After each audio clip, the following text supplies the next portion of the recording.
Niyanig ng napakalakas na lindol ang hilagang kanluran ng Armenia noong ika-7 ng Disyembre 1988. At napakaraming mga Armenians ang nasawi. Higit 25,000. Sa isang maliit na bayan na sapul ng lindol, ito'y tinatawag na epicenter, tumakbong papuntang eskwelahan ang isang tatay, ngunit natunaw ang kanyang puso dahil ang gusali ay bumagsak at napatad. Parang walang nakaligtas na bata. Pero hindi siya nawalan ng pag-asa. Lagi niyang sinasabi sa kanyang anak na batang lalaki, "Anak, kahit anong mangyari, tatandaan mo ito, hindi kita pababayaan." Parang wala ng pag-asa, pero inumpisan niyang buhatin, tanggalin ng iba't ibang bahagi ng gusali na bumagsak. Kahit sinasabihan ng iba, wala ng pag-asa, patay ng lahat, walang nakaligtas. Wala nang nagawa ng ibang mga magulang kundi umiyak na lamang. Pero sabi niya, "Nangako ako sa aking anak, hindi ako hihinto sa paghuhukay kung saan nakatayo ang dating paaralan." Naghukay at naghukay siya sa abot ng kanyang makakaya. Dapat malaman niya mismo kung buhay nga o patay ng kanyang anak. Umabot ng 8 oras, 12 oras, 24 na oras, hanggang 36 na oras, pero hindi siya huminto sa paghukay. Sa ika-38 oras, habang binubuhat niya ng malaking mabigat na bloke ng semento, nakarinig siya ng mga boses mula sa maliit na butas. Sumigaw siya, "Armando, ikaw ba yan?" Sumagot ang bata, "Itay, ako nga." Sinabi ko sa aking mga kaklase na huwag silang matakot at mag-alala, na kung ikaw ay nakaligtas sa lindol, sigurado na sasakluluhan mo ako at maliligtas kaming lahat. Lagi mo kasing ipinangako na hindi mo ako pababayaan. My dear friends, the man's son and 13 others kids were saved that day because a father's love never gave up. Ang pagmamahal ng isang ama ay ayaw bumitaw. Hindi siya sumuko kahit tilibagang wala ng pag-asa. And that is God's love. He never gives up and His noble plans for us. Ayon sa sulat ni San Pablo sa mga taga-Roma, ito ang aniya, "Kung ang Diyos ay panig sa atin, sino ang laban sa atin? Hindi niya ipinagkait ang sarili niyang anak, kundi binigay sa ating lahat. Kung naipagkaloob niya sa atin ang kanyang anak, hindi ba niya ipagkakaloob sa atin ang lahat ng bagay kasama ng kanyang anak? Sino ang makapaghihiwalay sa pagmamahal ni Kristo? Ang paghihirap ba? Ang kapigatian? Ang pag-uusig? Ang gutom? Ang kahubaran? Ang panganib? O ang tabak? Hindi. Ang lahat ng ito ay kayang-kaya nating pagtagumpayan sa magitan niya na nagmamahal sa atin. Walang makapaghihiwalay sa atin sa pag-ibig ng Diyos. Pag-ibig na ipinadama niya sa atin sa magitan ni Kristo, Jesus na ating Panginoon. Mga kapatid, sa ating ebanghelyo ngayong umaga, pinalalahanan po ni Jesus ang kanyang mga alagad na kung gaano siya itinakwil. kinutya at tinanggihan o tinangkang paparusahan at papatayin, ito rin ay maaring mangyari sa kanila. Dadaan sila sa matinding pagsubok. Pero sabi niya, dapat maging tapat sa Diyos Ama at ang kanyang mensahe. Dapat isabuhay ang mga pangaral niya upang maging makatotohanan at tunay na saksi. Huwag isipin kung ano ang sasabihin ng iba o gagawing pananakot, pagbabanta o pangungutya. Kuminsan, mapanganib ang maging tapat at tagasunod na kay Kristo. Ikaw pa kuminsan ang lalabas na masama at itatakwil ka ang iyong mga kaibigan, mga kamag-anak o kapamilya. Pero anong sabi ng Panginoon Kristo? Huwag matakot. Magtiwala sa Diyos. Dapat panatag ang ating kalooban. Kapit lamang sa Diyos Ama. God does not threaten to throw us into hell. We bring judgment to ourselves if we lose Him. If we are unfaithful, as St. Paul tells us, He remains faithful, for He cannot deny Himself. A God who is always faithful. A God who never gives up on us. Kaya nga sabi ni San Pablo, in Him we live, move, and have our being. Hindi po ba milagro na tayo'y buhay ngayong umaga?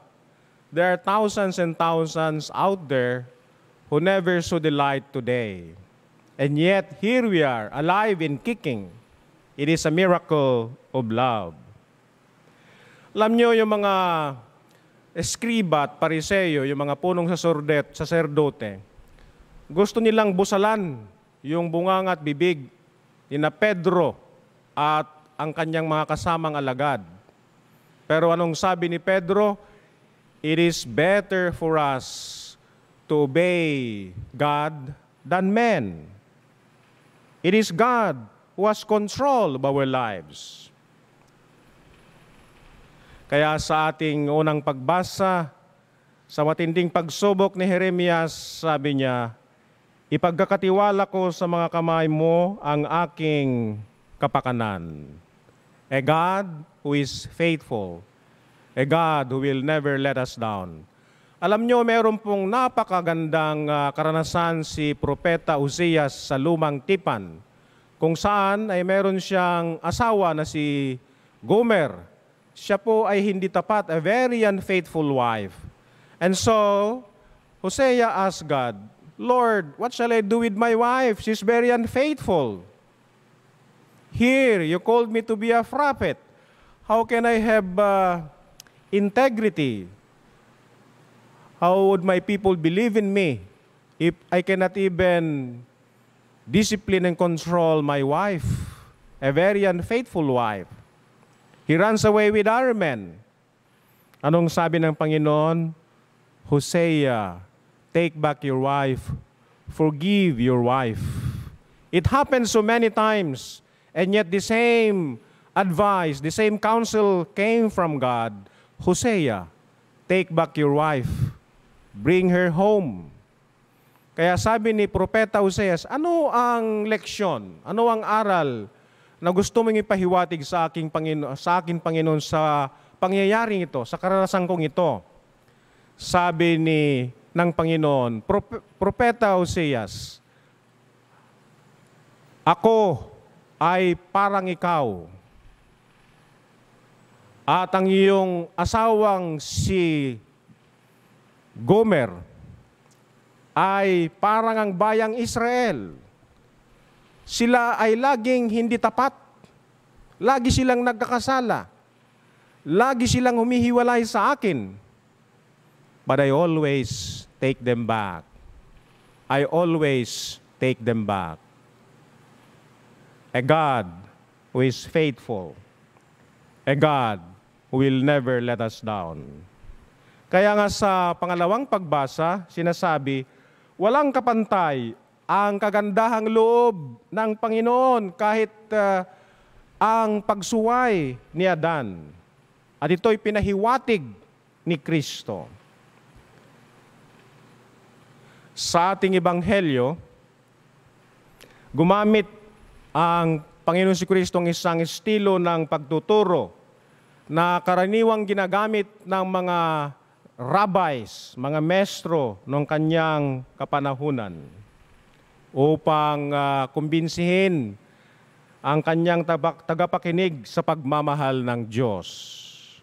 Sa Ingles, ito'y tinatawag na arguing from the lesser to the greater and arguing from greater to the lesser. What do I mean by this? Sa ating ebanghelyo, sinasabi that God takes care of the least swallows who are worthless, who have no price at all. And God counts every hair that falls to the ground. Bawat hibla ng ating buhok na bumabagsak sa lupa ay binibilang niya.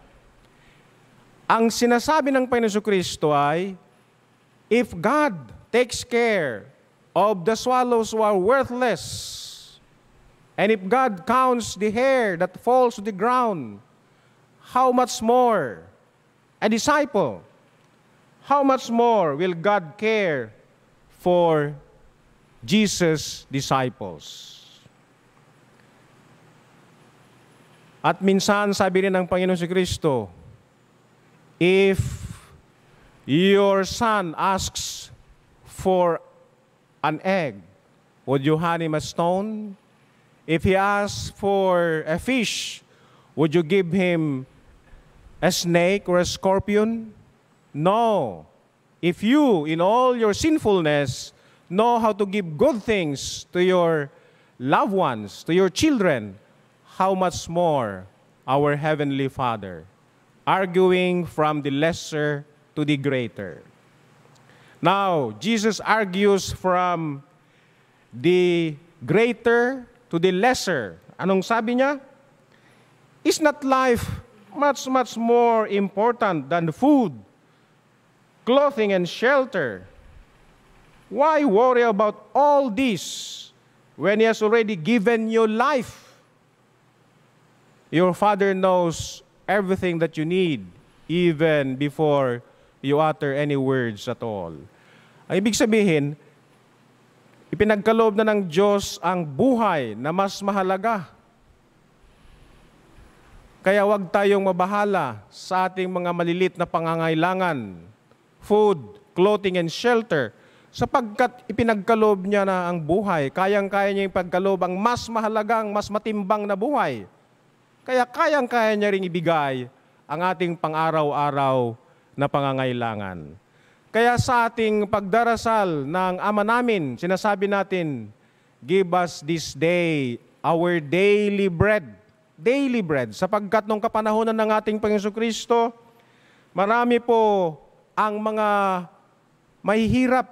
They worry about their food, hand-to-mouth existence. They worry about what to eat every day. And so Jesus said, pray to the Father who cares for our daily concerns, who feels our needs.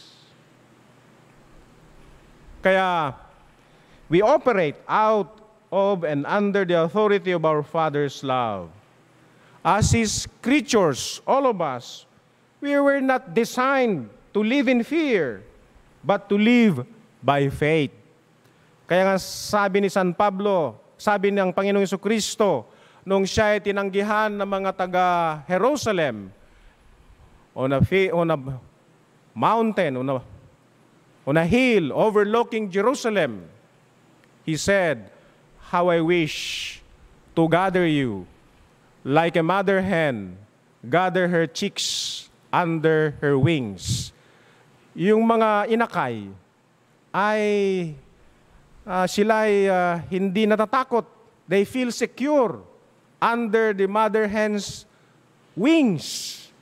They do not live by sight, but they live by faith. Yan po ang sinasabi ni San Pablo. At tayo rin ay hinihikayat ng ating ebanghelyo ngayong umaga. At sinasabi ng Panginoon Kristo, huwag tayong matakot sa lahat ng mga panganib.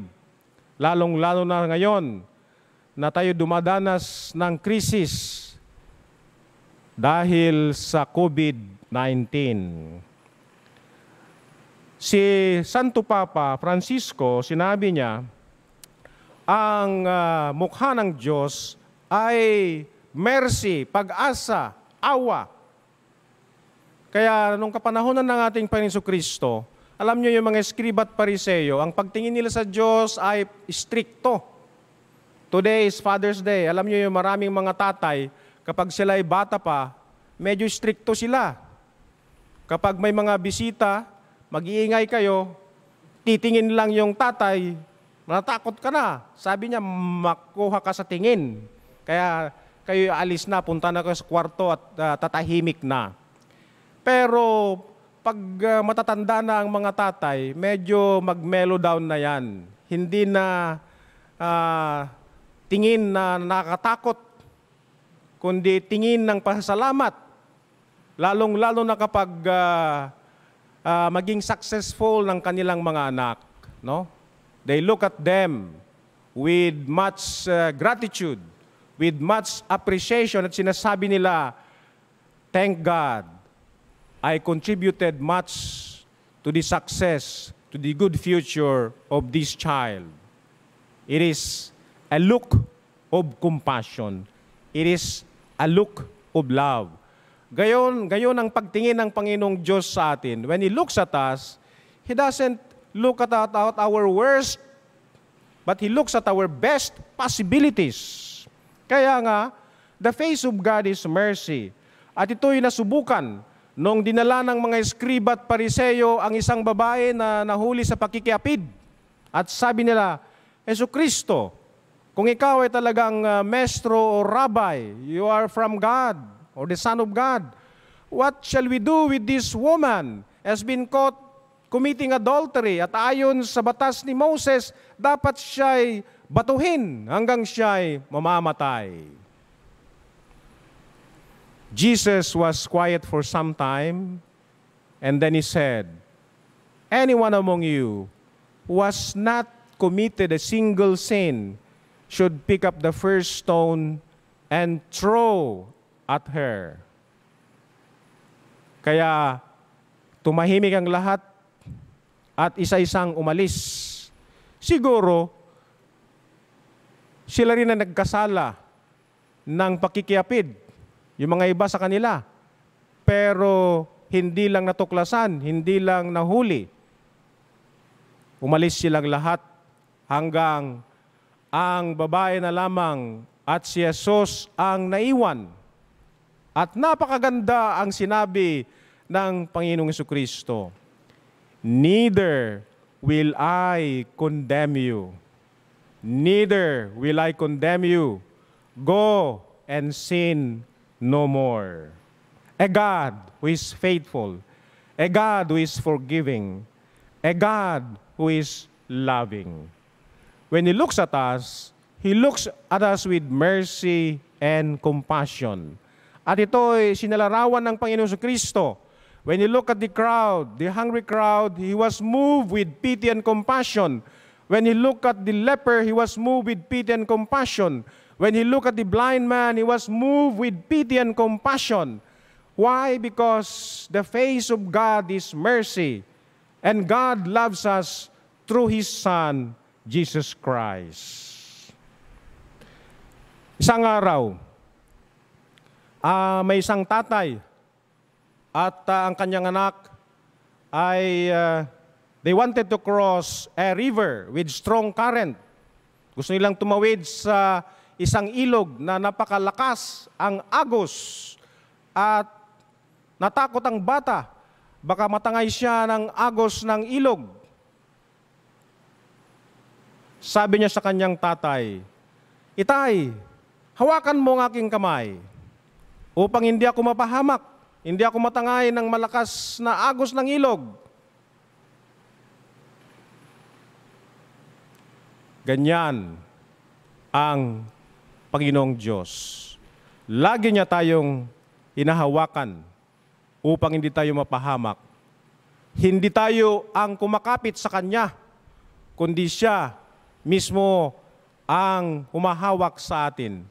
Sapagkat kung tayo'y kumakapit sa Kanya, bagamat bibitaw tayo, may mga pagkakataon na bibitaw tayo, pero kung Siya ang humahawak sa atin, ni minsan, hindi niya tayo bibitawan. Yan po ang mensahe ng ating ebanghelyo ngayong umaga. Huwag matakot, panatag ang ating kalooban, sapagkat ang Diyos ay maawain. God is ever faithful. He will never let us down.